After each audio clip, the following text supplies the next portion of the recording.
Now, this you wouldn't expect. The Chinese national curling team in St. John's. They're on their way to Gander to compete in the Don Bartlett Cash Spiel. How did that happen? Here's your answer. I need a translator. I need a translator. St. John's native Randy Peary, who twice represented this province at the Brier, and his wife, Vicky Sparrow. Well, that's just one of the little benefits. You got to choose. I got to choose. That's yes. right, yeah. And this was the first one you chose. Peary and Sparrow moved to the mainland for work years ago. Peary continued to curl and trained as a coach. Last year, they moved to China to teach English. And while they were there, they heard China wanted to start a curling team. Peary sent in his resume. But they flew us to the Southern China Sports Training Facility. And it is huge. I mean, the guards were on the front gate. I'm one of a few foreigners that were allowed in the facility that have ever been there. And I walked in and they had installed curling ice in the middle of their oval speed skating track. And I guess I went out, met the team through an interpreter. One day turned into two turned into three. And we were treated like, 5-star hotel. And it's attached, it's adjacent to this sports complex, and it's the best of everything. Vicky is a nurse. They hired her as a nutritional consultant. Just counseling and tag along a groupie. Now, Randy Peary gets to choose tournaments all over the world to get the team experience. This year, they concentrate on Canada and Asia. Next year, Europe. Naturally, they wanted to go to Gander first. After all, the Olympic champions, Team Guizhou, will be there.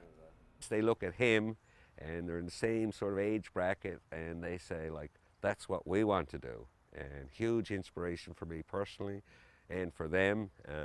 They want to know, did you ever meet this man? I said, yes. Yes? It's not all fun and games, but there are a lot of charades. With the help of a translator, Peary and the team usually practice 3 hours a day, 7 days a week. Curling is the team's full-time job. Strategy, they were weak. They admit it, they knew it, and that's what I've been concentrating on since July, every day.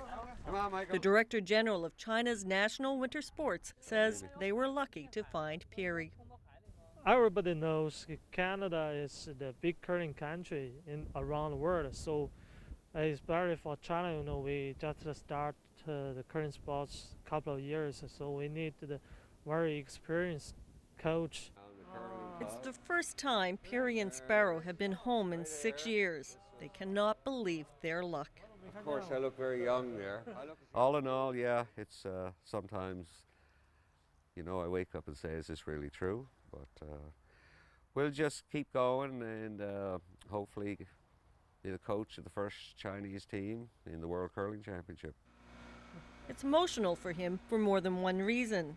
You see, Randy Peary was mate on the Noseworthy team in 1987.